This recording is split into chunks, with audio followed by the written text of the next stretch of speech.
ఆస్ట్రేలియాతో జరుగుతున్న border Gavaskar trophy నేపథ్యంలో team India అభిమానులకు గుడ్ న్యూస్ వచ్చింది. స్టార్ పేసర్ మహ్మద్ షమి ఈ సిరీస్ కోసం ఆసీస్ ఫ్లైట్ ఎక్కేందుకు రెడీ అయ్యాడు.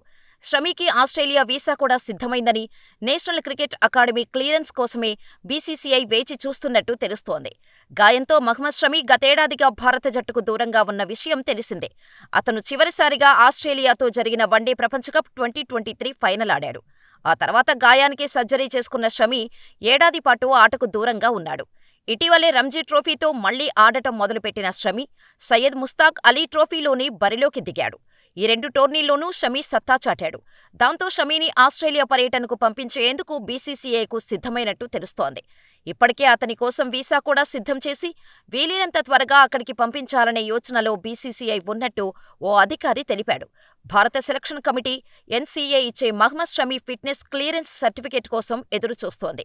షమి బెంగళూరులోని ఎన్సీఏకు వెళ్లి వారు పెట్టే పరీక్షల్లో ఫిట్నెస్ నిరూపించుకోనున్నాడు. రంజీ ట్రోఫీతో పాటు సయ్యద్ ముస్తాక్ అలీ ట్రోఫీలో షమి అద్భుతంగా బౌలింగ్ చేశాడు. ఎన్సీఏ అప్రూవల్ కోసమే మేము వేచి చూస్తున్నామని బీసీసీఐ అధికారి ఒకరు పేర్కొన్నారు. అయితే పింక్ బాల్ మ్యాచ్లో భారత పేసర్ల అనుభవమేలేమీ సమస్యగా మారింది. పెర్త్ టెస్టులో రాణించిన హర్షిత్ రాణా పింక్ బాల్ మ్యాచ్లో మాత్రం తేలిపోయాడు. ఈ క్రమంలోనే షమీని జట్టులోకి తీసుకోవాలని బీసీసీఐతో పాటు టీం మేనేజ్మెంట్ భావిస్తోంది. షమీ జట్టులో చేరితే భారత పేస్ విభాగం మరింత పటిష్టం కానుంది.